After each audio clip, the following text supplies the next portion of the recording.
রাঙামাটিতে white heart ফাউন্ডেশনের শীতবস্ত্র বিতরণ।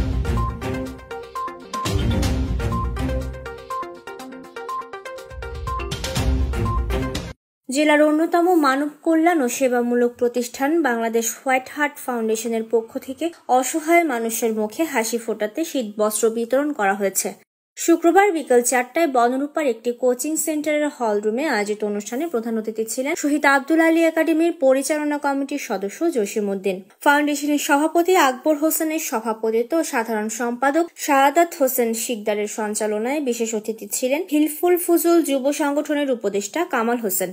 এতে ফাউন্ডেশনের অর্থ সম্পাদক আল আমিন, শিক্ষা বিষয়ক সম্পাদক জুবায়ের সাহা, কার্যনির্বাহী সদস্য ওমর মোর্শেদ ও শফিকুল ইসলাম সহ অন্যান্যরা উপস্থিত ছিলেন। এ সময় অর্ধ শতাধিক অসহায় দুস্থ শীতার্তের মাঝে শীতবস্ত্র বিতরণ করেন অতিথিরা। Desk report, CHT TV.